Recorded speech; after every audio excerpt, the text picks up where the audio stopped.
भारत के chicken neck को दबोचने की फिराक में ड्रैगन, चीन की नई चाल पर भयंकर खुलासा।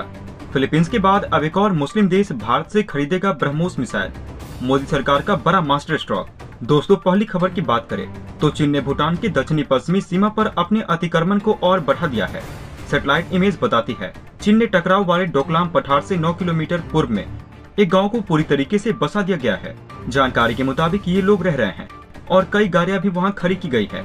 इस खुलासे के बाद रक्षा विशेषज्ञ ने चेताया है कि चीन अपने खतरनाक हथियारों के बल पर भारत के चिकन नेक कहे जाने वाले सिलीगुड़ी कॉरिडोर पर वार की तैयारी कर रहा है। रिपोर्ट के मुताबिक चीन इस गांव को पागरा कहता है, जो भूटान देश के सीमा पर स्थित है। वहीं दूसरी तरफ रक्षा मामलों के विशेषज्ञ ब्रह्मा चिलानी का कहना है चीन भूटान की दक्षिणी पश्चिमी सीमा में अपनी दखल को बढ़ा रहा है। चीन का लक्ष्य चिकन नेक को अपनी लंबी दूरी तक मार करने वाले हथियार के दायरे में लाकर वार करना है।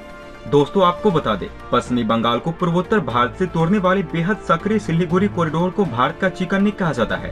भारत का ये इलाका मात्र 20 से 22 किलोमीटर ही चौड़ा है। भारत के 7 राज्यों को जोड़ने वाला ये हिस्सा हर दृष्टिकोण से काफी अहम माना जाता है। यही कारण है कि भारत ने साल 2007 में चीनी सेना को डोकलाम तक सड़क बनाने से रोक दिया था। अब चीन अपनी नई चाल चलते हुए भूटान के रास्ते से डोकलाम के पास एक गांव बसा दिया है। दोस्तों, चीन और भारत के बीच 16वें दौर की वार्ता खत्म हो चुकी है, लेकिन कोई नतीजा अभी तक नहीं निकला है। हालांकि चीन धीरे धीरे भारत को घेरने की कोशिश करता जा रहा है। भारत को इससे सचेत रहने की जरूरत है, क्योंकि चीन से वार्ता विफल होने के बाद लद्दाख के पास अपनी सैन्य गतिविधियों को बढ़ा दिया है। वहीं दूसरी खबर की बात करें तो दुनिया भर में भारतीय विध्वंसक हथियारों की धाक बढ़ती जा रही है और एक अहम मुस्लिम देश को विध्वंसक ब्रह्मोस मिसाइल बेचकर भारत अपनी ईस्ट पॉलिसी को कामयाब बनाने जा रहा है। फाइनेंशियल एक्सप्रेस की रिपोर्ट के मुताबिक भारत और इंडोनेशिया के बीच इस साल के अंत तक ब्रह्मोस सुपरसोनिक क्रूज मिसाइल का एक और निर्यात ऑर्डर पर हस्ताक्षर किए जाएंगे। फाइनेंशियल एक्सप्रेस ऑनलाइन की रिपोर्ट के मुताबिक सूत्रों ने पुष्टि की है कि भारत और इंडोनेशिया के बीच ब्रह्मोस मिसाइल के डील की आखिरी चरण में पहुंच चुकी है। रिपोर्ट के मुताबिक दोनों देशों के बीच ब्रह्मोस मिसाइल के लिए ये सौदा इस साल के अंत तक या फिर अगले साल की शुरुआत में मुहर लगेगी। और इसके पीछे की वजह इंडोनेशिया ने अपने कुछ घरेलू दिक्कतों को बताया है। इस सौदा के पूरा होते ही फिलीपींस के बाद भारत से मिसाइल आयात करने वाला इंडोनेशिया दूसरा आसियान सदस्य देश बन जाएगा। फिलीपींस के बाद से ही ऐसे कयास लगाए जा रहे थे कि इंडोनेशिया इस क्षेत्र के अन्य देशों में से एक है जिसने ब्रह्मोस मिसाइल में रुचि व्यक्त की है। रिपोर्ट के मुताबिक जनवरी 2018 में नई दिल्ली में आयोजित आसियान भारत स्मारक शिखर सम्मेलन के दौरान 10 आसियान नेताओं ने ब्रह्मोस और आकाश मिसाइल के लिए भारत से संपर्क किया था। इसी साल की शुरुआत में भारत और फिलीपींस ने ब्रह्मोस सुपरसोनिक क्रूज मिसाइल के तट पर आधारित एंटी शिप वेरिएंट की आपूर्ति के लिए 374 मिलियन अमेरिकी डॉलर का अनुबंध किया था। इस सौदे के बाद फिलीपींस भारत से मिसाइल आयात करने वाला पहला आसियान देश बन गया था।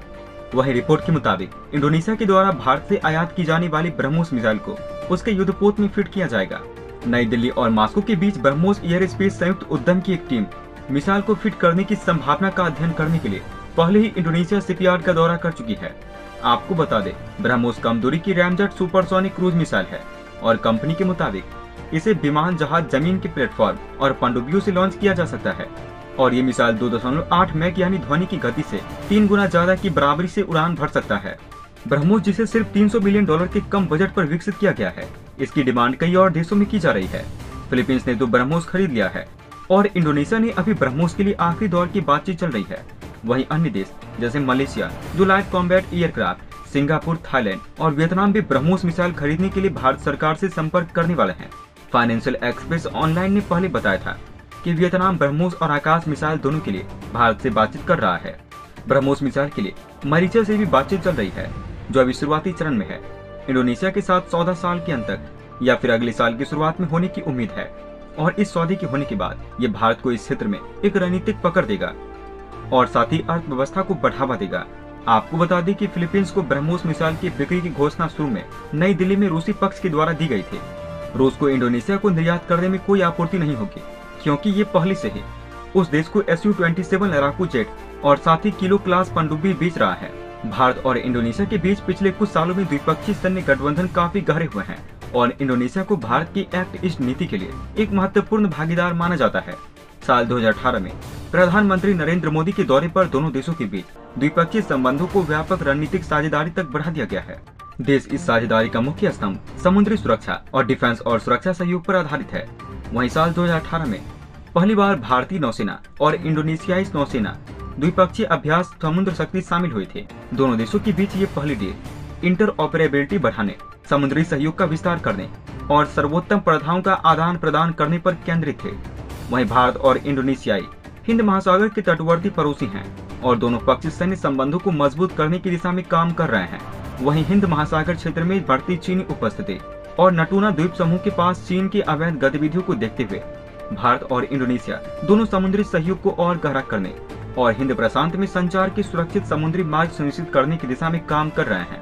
पूरी दुनिया में भारत उन देशों में शामिल है जो सबसे ज्यादा हथियार खरीदते हैं, मगर पिछले कुछ सालों में भारत ने अपना लक्ष्य बदलते हुए हथियार एक्सपोर्टर बनने की तरफ किया है। सुपरसोनिक क्रूज मिसाइल ब्रह्मोस, जिसकी मारक क्षमता 292 किलोमीटर है, भारत उसे अपने मित्र देशों को बेचना चाहता है और इस मिसाइल में इतनी खूबियां हैं कि कई छोटे देशों के लिए ब्रह्मोस मिसाइल फायदे का सौदा साबित हो रहा है। लिहाजा डीआरडीओ और डिपार्टमेंट और डिफेंस प्रोडक्शन यानी कि डीडीपी के लिए ब्रह्मोस हॉट सेलिंग वेपन बन गया है। भारत सरकार ने 2025 तक ब्रह्मोस मिसाइल बेचकर $5 बिलियन जुटाने का लक्ष्य रखा है। ब्रह्मोस का निर्माण हैदराबाद में हुआ है और इसकी रिपेयरिंग और मेंटेनेंस हैदराबाद में किया जाता है। साथ ही इसके क्रूशियल पार्ट्स रशियन हैं। इसमें लगा इंजन और रडार सिस्टम रूस का है, जो बेहद खतरनाक माना जाता है। ब्रह्मोस एक कम दूरी की रैमजेट सुपरसोनिक मिसाइल है और इस मिसाइल को रूस के साथ मिलकर भारत में बनाया गया है। इस मिसाइल में कई तरह की खासियतें हैं। इसे पनडुब्बी से, पानी के जहाज से, विमान से या फिर जमीन से कहीं भी छोड़ा जा सकता है। रूस की एनपीओ मशीनिट्रोनिया और भारत के रक्षा अनुसंधान एवं विकास संगठन यानी कि डीआरडीओ ने मिलकर सुपरसोनिक ब्रह्मोस मिसाइल को बनाया है। ये मिसाइल रूस के P-800 ओकिंस क्रूज मिसाइल टेक्नोलॉजी पर आधारित है। ब्रह्मोस मिसाइल को भारतीय सेना इस्तेमाल कर रही है। पिछले दिनों ब्रह्मोस मिसाइल गलती से छूट गया था और पाकिस्तान की सीमा के अंदर कई किलोमीटर तक चला गया था, लेकिन पाकिस्तानी रडार ब्रह्मोस को पकड़ नहीं पाए थे क्योंकि पाकिस्तान में चीन का रडार सिस्टम है। दोस्तों, अंत में हम आपसे एक महत्वपूर्ण जानकारी साझा करने जा रहे हैं। नीचे डिस्क्रिप्शन में दिए गए लिंक पर जाकर आप इंडियन आर्मी मर्चेंडाइज खरीदकर सपोर्ट कीजिए और पूरे देश का हौसला बढ़ा दीजिए। जाने से पहले वीडियो को लाइक और शेयर करें तथा चैनल को सब्सक्राइब करना न भूलें। तब तक के लिए धन्यवाद। जय हिंद, जय भारत। अच्छा सुनो, चैनल को सब्सक्राइब करो, उसके बाद घंटी बजा देना ताकि अगली वीडियो आपसे मिस न हो पाए। Thank you.